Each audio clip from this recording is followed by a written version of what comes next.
Hi, beautiful ones. Welcome back and thank you for joining me on this beautiful day. Hello, hello.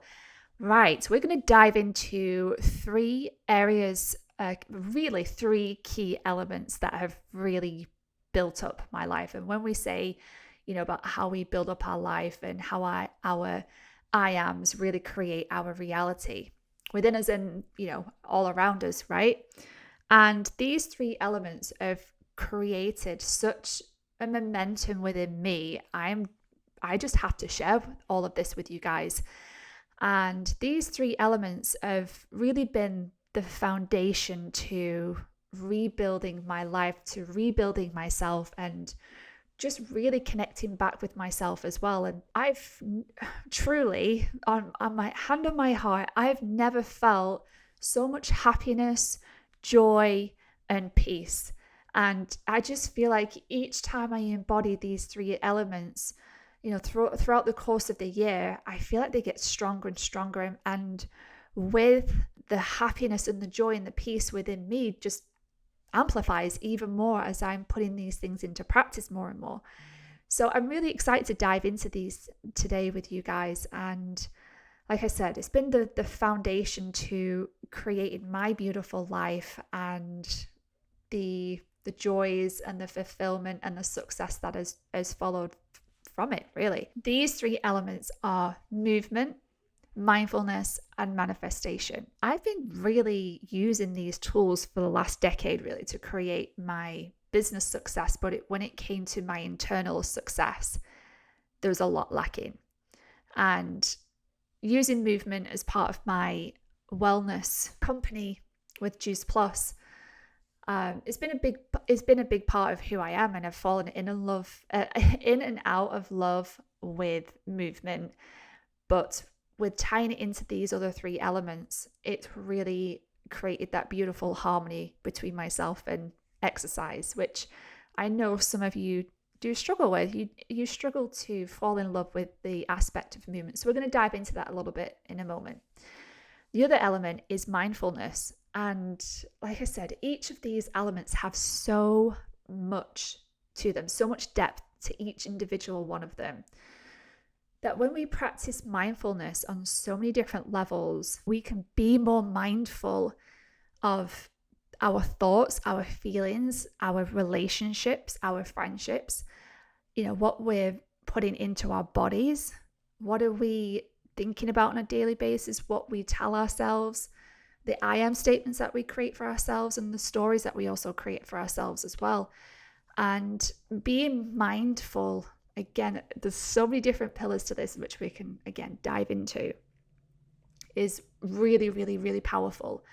And practicing mindfulness around meditation, journaling, and really being at one with nature's, corny as that sounds, it really has helped me become this elevated version of myself.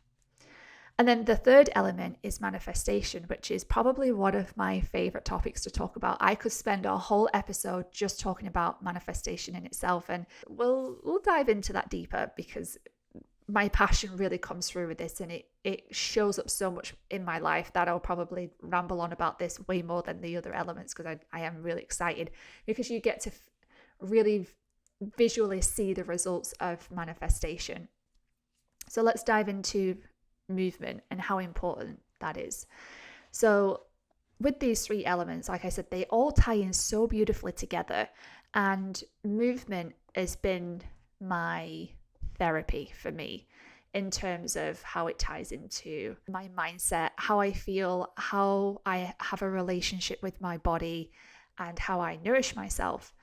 So over a year ago, I started to get into yoga.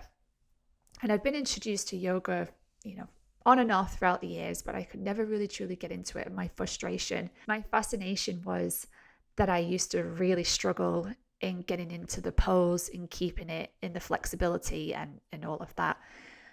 And I quickly learned that yoga isn't about flexibility.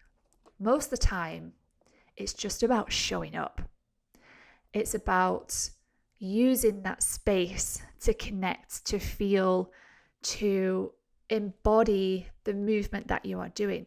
And certainly for us beautiful females, even for the males too, how you can connect with yourself in challenging yourself through movement of yoga is so powerful. So there's also so much spiritual behind it as well. And again, I could go so much more deeper in all of this, but how movement helps us, whether that's you are doing yoga or some sort of high intensity training or weightlifting, or you're simply running or whatever it may be. Yoga for me was the start of rebuilding my love for fitness. And it kind of moved into, I'm running in nature more. I am doing my 25-minute HIIT workouts from home and enjoying it again. And then it gave me the courage and the strength and also the enthusiasm to then start going to the gym and being around other people working out, as my confidence took a huge back step in that arena. I then decided that I was ready to face going into the gym. And, I haven't had a problem with, how I look in the gym. It's how the gym made me feel inadequate. I would walk around the space just feeling lost and not really knowing what to do. I don't know if you guys ever can relate to that. When I fell in love with it, it was because I was doing things that aligned with me. So doing steady flow yoga helped me connect with me, sit still in the poses, and learn something new. And I got that excited about it that I now are in the middle of training to be a yoga instructor, just so I can add more value through my channels and through my platforms of really what yoga has done for me in terms of just connecting with myself and healing myself and, loving myself again. So I'm really excited about that. And it's certainly a challenging journey, to say the least, but I'm really loving the process. And then with the other aspects of movement, not only the physical aspects of it, of building yourself to be stronger, to have more endurance, to have more stamina, and also have more energy. You think that movement would deplete your energy, but it actually builds you up to have more energy. And yes, it requires energy to do some form of movement, but the actual philosophy behind it is that the more you move, the more that you're building that muscle to have more muscle in so many different areas, as in like physical muscle, emotional muscle, and also, mentally have the muscle as well. So I found that the more that I was moving, the more that I was getting this energy. And the more that I was having this energy, the more alive that I felt. So the endorphins that you actually get with working out is, again, scientifically proven to improve our mood, our emotions, and our bodies. What I found is that when I have a typically weak core, that my emotions are a little bit weaker too. So I've been really working hard lately to kind of build my core strength, so then I emotionally have that strength within my core to deal with life a little bit better. So there's so much we can get from movement that is more than just losing weight, or more than just losing a few pounds, or whatever that you see movement to be, your fitness. It's much more deeper spiritually and emotionally. And if you can connect to that side of it, I promise you will fall in love more and more with movement every single day. And the more that you put that into your routines and rituals, that we'll talk about how we can build that down the line. The more that you can have it into your routines and rituals where you just do something every single day, it creates that consistency. It's going to create that momentum, and then you're going to see the results far more quicker than what you would do if you were just stopping and starting all the time. So even if it's just simply going for a walk, or doing a little bit of, 15 to 20 minutes or 30 minutes of yoga from YouTube, or following a HIIT workout from an app, or it could be that you go for a walk or a run in the nature, or you go and play a sport, take up a new hobby. If you can do something, even if it's a little bit every single day, I promise you, your life will feel so much more different when you apply that element. Something that has really helped me, again, created within my routines and rituals, is meditation. And it's, again, I was introduced to this many years ago, but never really applied it. And then when I decided to be or embody it into my routines every single day, I felt my inner peace and joy come back to me. And it's not easy. Meditation is not easy, but it's definitely something over time you get better at with anything, right, guys? We give up so easily because we're not seeing the results instantly. And we have to be patient in our processes in life, whether that either if it is movement or if it is mindfulness and manifestation, we've got to be patient in the process. And it's something that I had to learn to sit with because I do okay. I won't say I don't do terrible, but I do okay with sitting still. I've definitely learned as I'm, a busy mom, I'm running a business, I've got all this stuff going on, my own personal stuff. I've had to learn to sit quietly. And like I said on the previous episode, when I took myself away for 4 days and sat with all the emotion, that's when I started to create this love and appreciation for just being still. So even if it's 5 minutes or 35 minutes or 55 minutes, I meditate at some point during the day, even if it's just before I'm about to go to sleep, and I'll do a meditation as I'm sleeping, whether that's I'm on a walk with the dogs and I will put a certain frequency into my earbuds and listen to something in that aspect, or whether it's I sit and do a guided meditation for 10 or 15 minutes. It's so powerful, the power of just sitting still. I don't know if you've ever listened to or heard of a guy called Dr. Joe Dispenza. If you haven't checked out his work, I highly recommend giving him a look. When I was introduced to Joe a few years ago, I started to follow his work and the power of meditation and what it meant, and it really changed my outlook on it. And the more that I started to practice it, the more that I don't let the little things bother me. And if things do bother me, instead of reacting to them, somewhat in the moment straight away, again, I'm not perfect. I do react sometimes, but I will use that time to sit in the emotion and sit with all of the, I want to say, lessons and blessings that are in that moment. But just spending 10 or 15 minutes meditating on something that has bothered you can really just slow down the heightened low vibrational feelings of what you're experiencing at that time, and instead use that moment to look for the higher vibrational feelings. What is this trying to teach me right now? What lessons can I take from this? What can I learn from this? And where can I move this forward in a more positive direction, instead of reacting where it's probably going to create more of a negative vibration, isn't it? And a more negative pathway. It's definitely been a difficult journey, is meditation, but I feel like I've really embodied it now and got to that space where, I can just sit on a plane for 10 minutes and meditate and go into a little trance, or sometimes I'm sat there with my friends and I can kind of go into a meditative state. They're like, Katie, come, hi, where have you gone? And I was like, oh, I'm sorry, I was a little bit of a process then, and that was interesting. And sometimes you have visions come to you, or sounds, or insights, or downloads, and it's so beautiful.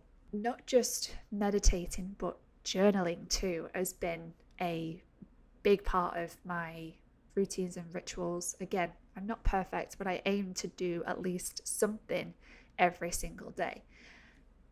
There is a lot of, again, I don't like saying frustration. I try and replace it with fascination.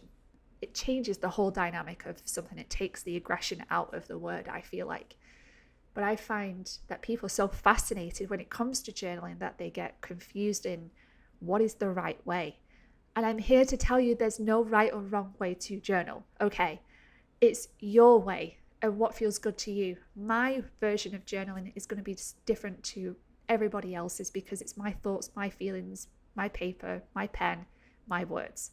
However, if you feel like you need a little bit of guidance in getting started, I remember just looking at my journal thinking, what do I write? It was like a dear diary. This happened today. Like, what's the point? And then as I got used to basically like doing a dear diary journal or an entry, is that the more that I started to do that, the more that I started to write, and the more that I started to open up to myself, and the more that I started to dig deeper. And sometimes it takes me on a journey that I didn't really know about.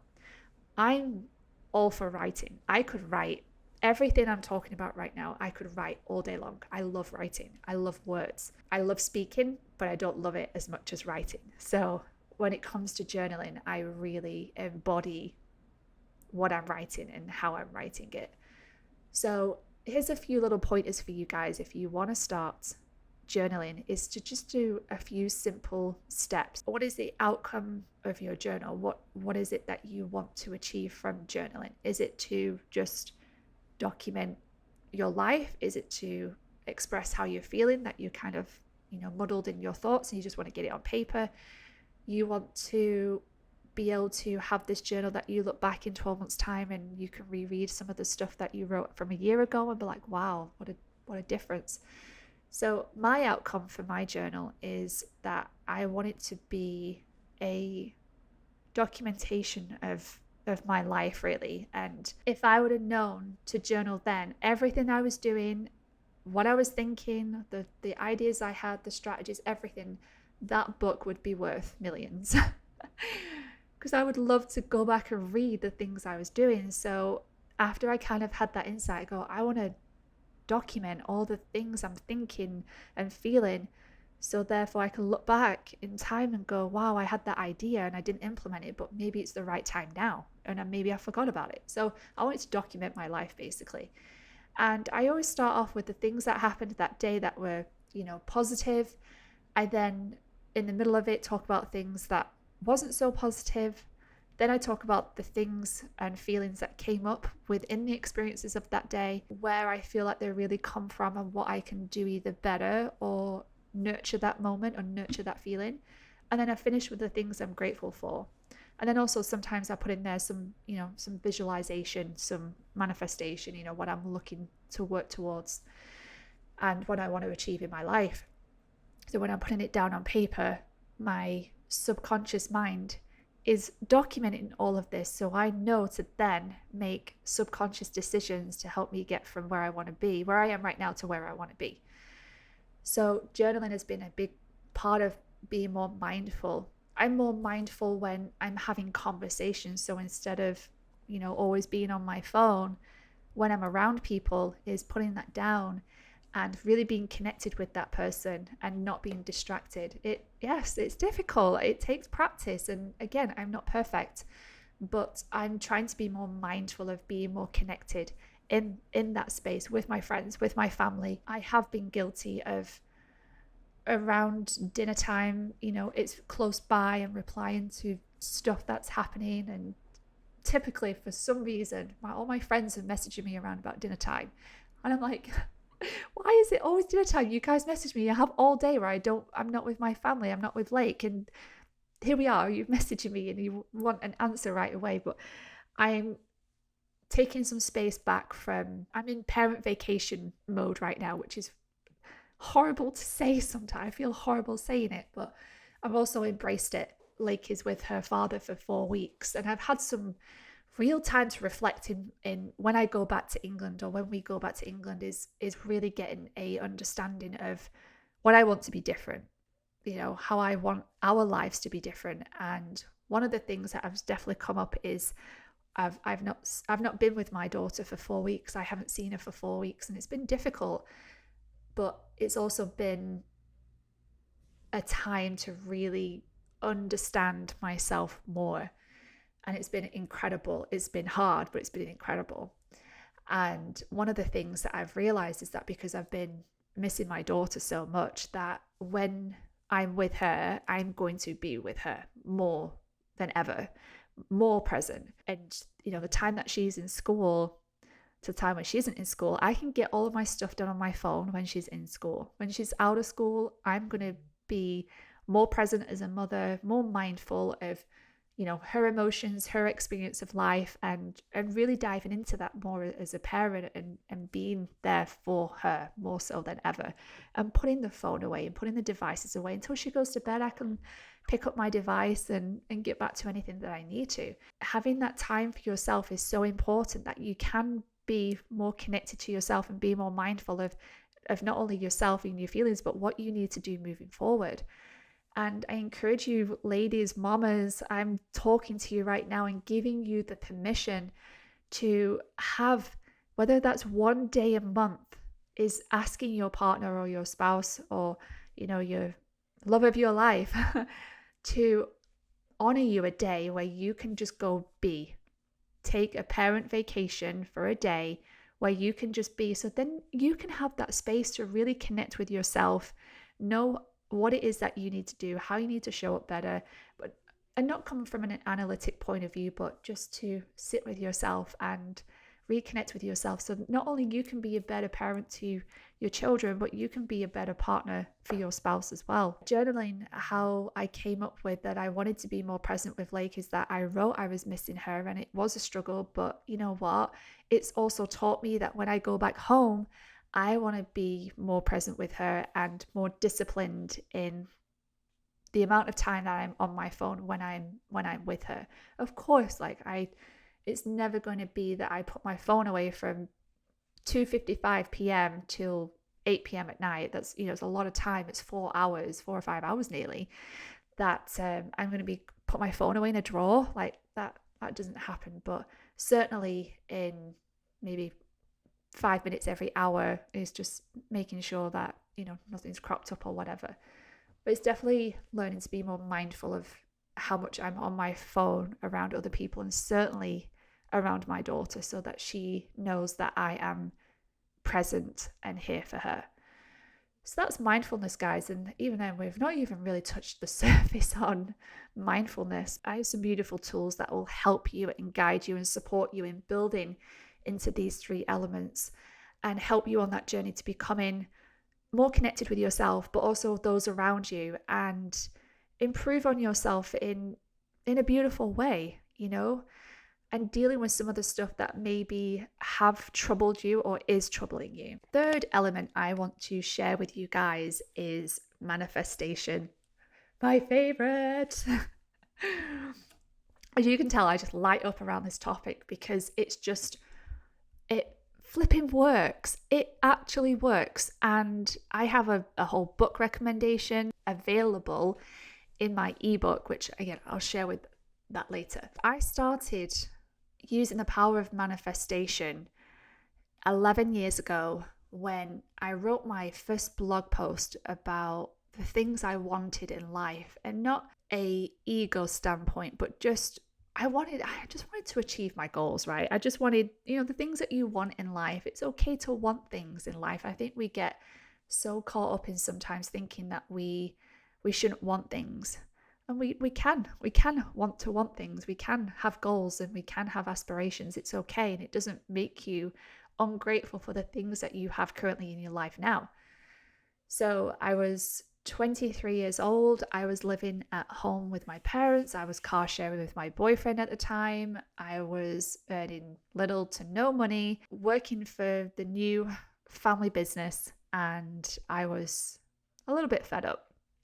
So I thought, right, I'm going to create a wish list of the things that I want for my life, and it's still up there on the internet to this day.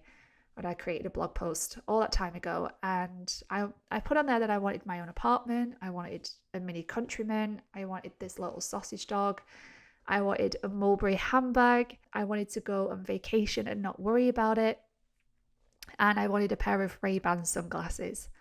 So yes, all super material things, right? But hey, I was still learning. I think it was 14 months later, I had ticked everything off on that list. And it was 6 months later after creating that wish list, or aka vision board, that I was walking into my very own 1-bedroom apartment that seemed literally impossible to get 6 months ago.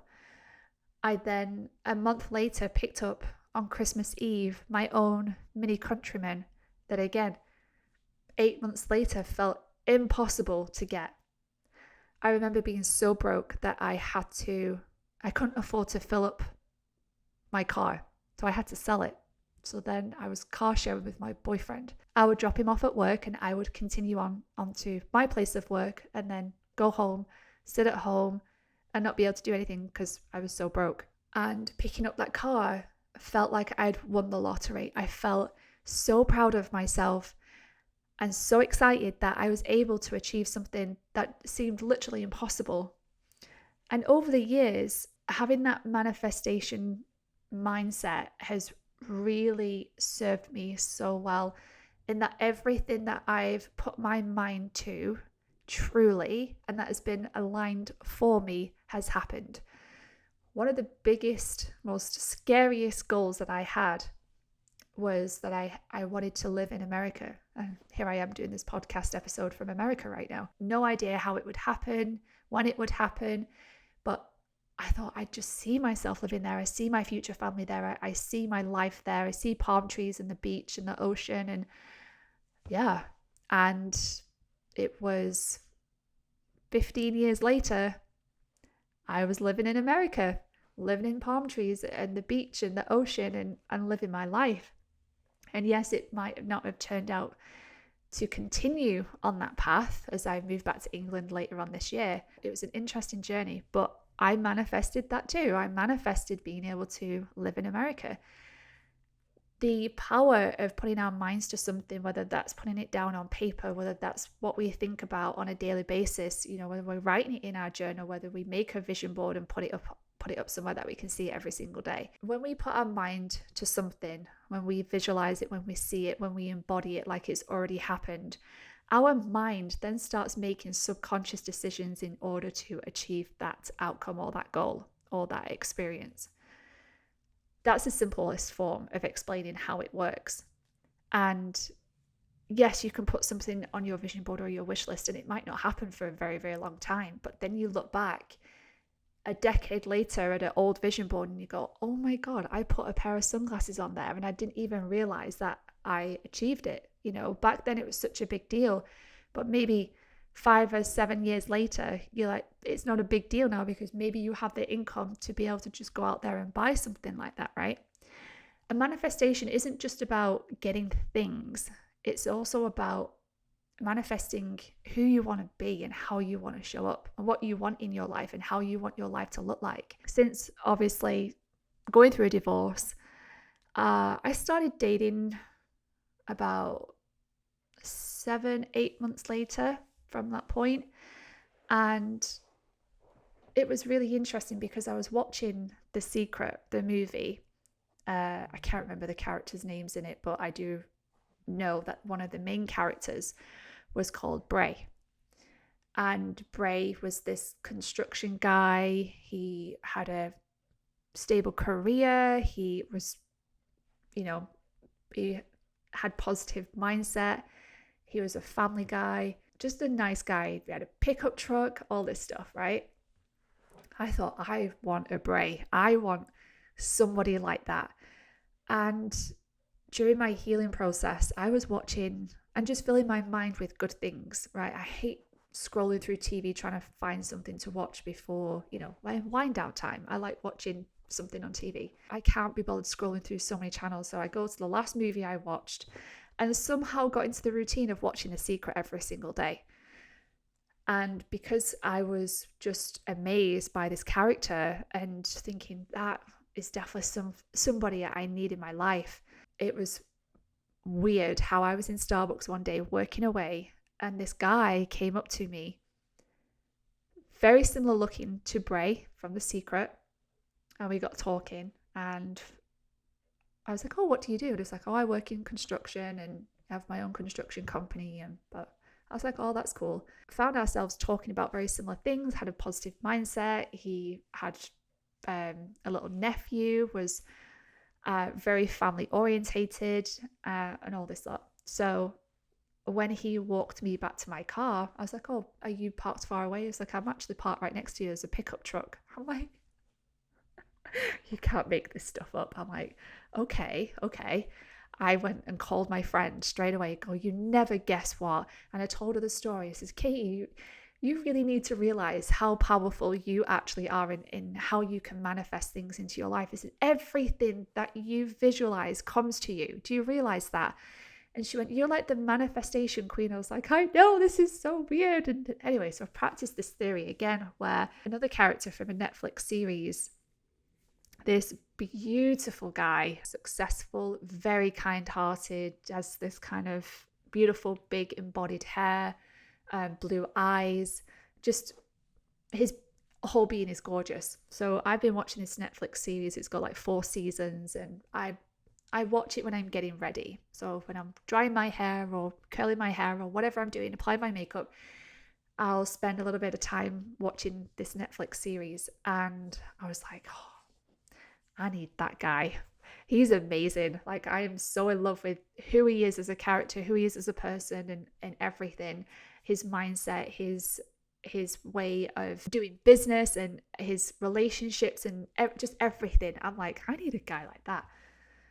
And then, hey presto, I ended up dating a guy who is exactly like the guy from that character. Now, this isn't a pattern, by the way, where I go stalking people through different movies and series and stuff like that, going, I want a guy like that. And it happens. I've met people mutually and, gone on a date, and, it's been fun, but it's just not aligned. And the guy who's the construction worker, his values didn't really match up with mine very well in terms of his health and the choices that he made in terms of health and what he was putting into his body. And that sounds really vain, it does, but again, we're going to cover this later on in the series, of how important it is to have values and to be around people with align with that, because that not only makes you feel alive, but it also keeps you connected to who you are, and you'll make strong decisions that are for you in the right way based on your values. So this guy, my values are family, health, fun, adventure, loyalty.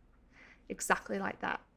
And you could say, well, fun and adventure is the same thing, Katie. No, adventure like is in travel. Like, I love to travel. I can't do it all the time, but I do love to travel. But health is second, and this guy would eat fried chicken pretty much every single day. And it just goes against my values when I'm going, oh, let's go to a vegan restaurant, or let's go to this nice restaurant that has nice food, and they're wanting to eat Chick-fil-A or McDonald's. I'm like, that's just not me. Like, I don't enjoy that stuff. So and it wasn't just that one thing, but things didn't align, and that's okay. But I am more connected with myself in what I need, what I have to offer, who I am as a person, my values, do they match up with that other person too? So yeah, that's a whole nother episode in itself. But yeah, it's just very, very powerful how you can visualize something, how you can see something every single day and it come to you. So if you think about your dream car, right? Picture your dream car right now. Again, this has happened to me. I've always got my dream car, and I've always visualized driving the car, what the hood looks like when I'm driving through the countryside, what color the steering wheel is, what color the outside of the car looks like. I visualize me getting into the car. I visualize me driving it. I visualize me picking the keys up. I visualize taking it through the car wash, like all of these things when it comes to, getting a car. And I've managed to always somehow have that car in my life. I want to say it freaks me out, but it doesn't, but it does at the same time too. But have you ever thought about getting a car and then you see that car everywhere you go? That is not only being more mindful, but it's also the power of manifestation. When you put your mind to something, you see it more. If you look around your place of work or your home or wherever you are right now and identify how many items that you can see that is red, that is being more mindful. It's looking for specific things and identifying them in that moment. So, and that's what being more mindful is. And also having that power to manifest that thing that you want in your life. It's such a powerful tool, guys. There's so many great books around manifestation right now. Manifestation seems to be the kind of hype word of 2022. But I think people are now starting to embody and accept that this is a very, very powerful tool, that if you have it in your life and you can practice manifestation on a daily basis, you can have anything that you want in your life. There's a few books that I recommend that I will be putting in my newsletter. I have so many book recommendations when it comes to manifestation that I'll be putting it into a blog post that goes out to my email subscribers every single week. If you head over to all the W's, iamkatiejoem.com, put your email in there, you get a £5 off all of the ebooks that I have online. And in the ebook, it actually goes through some of the books there, but I'll be putting in the next couple of weeks a list of books that have really helped me in terms of manifestation and how they've empowered me to have everything that I want in my life. So make sure you go over to the website, guys, subscribe, and you'll see all of that. Another thing as well, we've talked about those 3 elements and how much they've helped me in my life in terms of my health, my body, how I look, how I feel, what I've attracted into my life. And it's, I've not even started yet. Like, I've just moved back to the UK. I've manifested a new car. Next is the house, maybe a house here in Florida as well. Like, I'm taking my time in terms of attracting that male in my life as well. I'm in no rush. I'm having fun being with myself, and even more so having fun just being a mom as well and a business owner. Like, when I'm not about chasing anything anymore, I'm about attracting, and when it's right for me, it'll come to me. And that's my motto for myself right now. I don't chase, I attract. What is meant for me will come to me. All of these 3 elements that I've embodied, not over the last 11 years, but even more so digging deeper into those the last 18 months, is we have that space for you guys now to learn all of this on a more of a deeper level. Like I said, if you go over to my website, you'll see a tab up there called Move and Manifest. This is a beautiful space to dive into all of that, to be guided with me. We do live workouts. I'll be teaching you guys yoga. We practice mindfulness. We talk about manifestation. We do challenges. We do workshops. We dive into certain topics and really just learn more about ourselves, grow ourselves, inspire, but also to have a community of people who are wanting that for themselves too. So when you have a community of people all doing the same thing, it's so much more encouraging, it's so much more empowering, and you actually start to see results more because you are with other people who are doing the same thing too. So it's a beautiful community. I'm so excited about it. We are about to do a live workout in the group in, less than 30 minutes time. So I'm excited to show up for everybody and get our sweat on and do a little bit of Monday movement with everybody. And then Wednesday we have a topic around mindfulness, and then on Friday we do manifestation, and then in between is little bits here and there. So if you're interested in joining, it's right there for you guys. It's a beautiful space, and I'm really looking forward to connecting with you more on these 3 elements. And throughout these series, we're going to dive into each individual topic with some guest speakers or even just myself, and really get to know the power of it even more. So with that being said, I hope you've enjoyed today's episode. I look forward to connecting with you soon. And until then, love and light, stay beautiful, and have a beautiful rest of your day. Take care, guys.